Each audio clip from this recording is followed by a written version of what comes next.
Happy Halloween. Ayan, ito ating ibibigay sa mga bata pag pupunta trick or treats na. Mga dakot lang. Kasi nag-uumpisa ni sila nag-trick or treats na.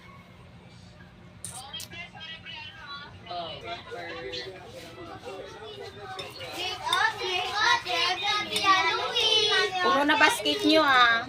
Ilan kayo? 5 lang po. Thank you po. Thank you po.